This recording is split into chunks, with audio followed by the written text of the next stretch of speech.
Good morning. The title of my presentation is something familiar to most people, those of you who live in Singapore or work here. We see in the daily weather forecast. In the context of my presentation, I use cloudy to mean a good thing. That is, Singapore has good cloud adoption, is ready for cloud computing. And the rain part can be seen positively or negatively. If we were experiencing the haze, the rain is welcome. But on other days, the rain can cause havoc on our roads and traffic congestion.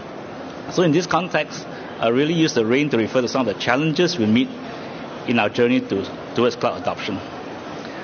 So my first part of my presentation will cover the landscape. In looking at the landscape, I will refer us to what other people talk about Singapore in terms of cloud readiness, about cloud adoption. So this survey is created by the Asia Cloud Computing Association. It shows Cloud Readiness Index for 2014. It's issued every 2 years, and from this list, you can see that Singapore is not doing too badly.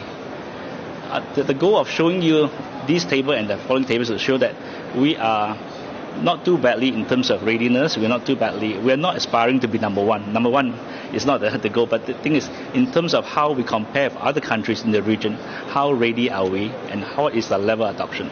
So in this table, it shows a number of criteria where the association has graded us, and some of the areas shows, especially in terms of regulation, in terms of infrastructure, we are doing not too badly.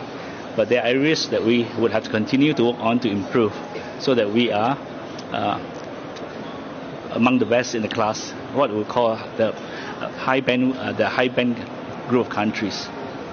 So another result shown by ACCA is on data sovereignty. It largely concerned about the content which are stored in cloud, how well Singapore scored according to other countries. There are 5 categories. We do pretty well in 3 of them. In 2 areas, in area of data safety, cross-border data movement, shows that compared to other countries, we still have a number of areas to improve upon. This pertains to how data is protected from access and as well as from regulation. I think some of you may be aware that we don't have quite explicit position on that yet. And the other one is cross-border movement, where consumers should be easily be able to use data from cloud providers located in other countries. So the areas that drag us down are in the regulated sectors where there are some restrictions currently in existence. So this other chart that I'm showing is done by the Business Software Alliance. They survey about 25 countries, and in terms of, again, by different set of criteria on cloud readiness. So in terms of legal and legislative policies, in terms of infrastructure to support cloud adoption, Singapore is doing pretty well in terms of, we're ranked number 5, up from the 10th position 2 years ago. So we have made some improvement. So what we have been trying to do in the past 7 years since we embarked upon the cloud journey is to build this cloud ecosystem where it is possible for cloud suppliers to set up shop in Singapore and serve users, consumers, where it's possible for us to put in place centers in terms of incubation and innovation to allow people to begin experimenting with cloud adoption, where we work closely with the Institute of Higher Education and Training Institutions to provide training courses for our ICT professionals such that they can take advantage of this new paradigm computing. So we will continue to build this cloud ecosystem so that hopefully in the near future, companies, enterprises no longer have to take care of their own data centers. They can use a cloud as a utility. Mindful that Singapore is land scarce, we don't have a lot of real estate, and that is a cost in building data center, and also we don't produce electricity.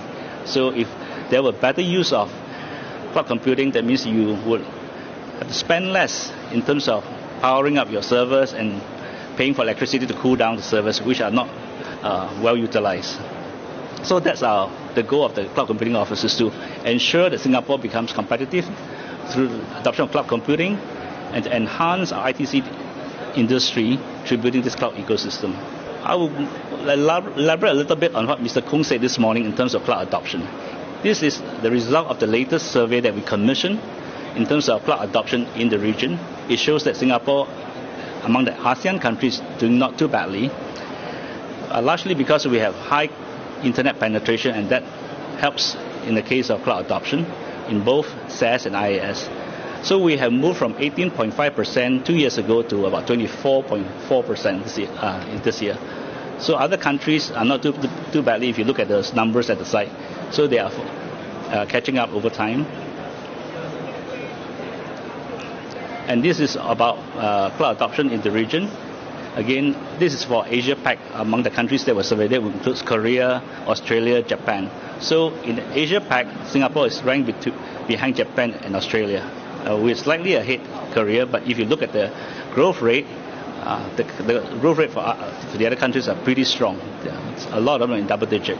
So we can expect in the Asia Pacific countries, a lot of cloud adoption will see improvement over the coming years. So in Singapore, we have a framework to encourage adoption, be it helping some of the software to be SaaS enabled, or to provide subsidy through PIC, through iSpring grant, or to enable more software companies to be on the cloud. So to find out more about these programs that we have, if you're interested, do pick up this booklet that you see outside. It will give you the detail and the contact where you can work with IDA to move your software to the cloud or to get your organization more cloud enabled. So I wouldn't have time to spend too much on this issue because I think we are running out short of time for the panel. Just need quite some time. So this essentially, again, in the booklet you'll find about the 6 strategic thrusts that IDA focus on, where we see these are important areas to direct our energy and work with industry to address issues. So my second part of talk largely looks at where the challenges are. This pertain to the cloud part of my title.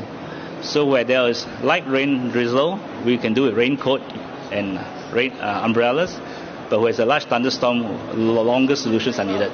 So some of the issues I covered are addressing longer term solutions. Chuck mentioned cloud security is an important thing.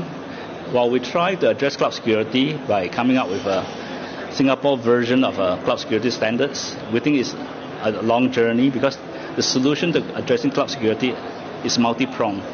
Partly it can be done through education to help users to understand that security provided cloud providers are pretty good. Probably they invest more in cloud security than you could on your own invest in terms of security in the data center. But at the same time, it is useful for cloud users to understand the security provided by cloud providers. This is where we think that it's important to promote trust through transparency. And in this area, we have launched the multi-tier cloud security standards last year. As Mr. Kung mentioned this morning, we are in the deployment phase, and a number of companies listed here have already achieved. So AWS and two local companies as well as a Hong Kong company already achieved. Most of them are IaaS. There's one software as a service from Hong Kong.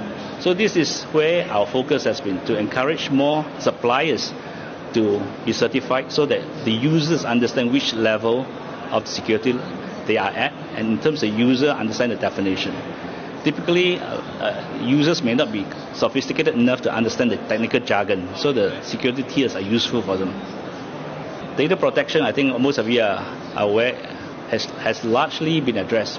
In the few years ago, when we did not have a generic data protection legislation, it is very ambiguous to a lot of users of cloud data centers located in Singapore. But today, they know where we stand because of the legislation, and that helps in promoting the Singapore-based data centers to regional countries. So another issue that we are mindful of that can hurt users is cloud outages. When that happens, a lot of the users, especially SME, will be affected. And unlike the large enterprise users, they may not have the financial muscles or resources to ensure that they continue operations when such an outage happens. So we have put in place a working group to address guidelines so the industry and users understand what is installed should an outage happen to them. Another area mentioned by Mr. Kung is data. Increasingly, we realize that cloud plays a very important role in the data economy, especially in Singapore's push towards a smart nation. So how can we ensure the issues relevant to a data economy can be addressed through the cloud? This picture depicts what our parent ministry, MCI, thinks a data marketplace would look like. While this is a work in progress, we welcome your ideas and feedback on what a data marketplace for data sets in the private sector to be bought and sold easily. But what we do know are there are a lot of issues and challenges to address. They are not easy. Some of them are hard enablers, others are soft enablers. These are policies that we have to work with industry to ensure that the policies and regulations to put in place would make sense to the user industry. So on that note, I thank you and hand the mic back to Cha.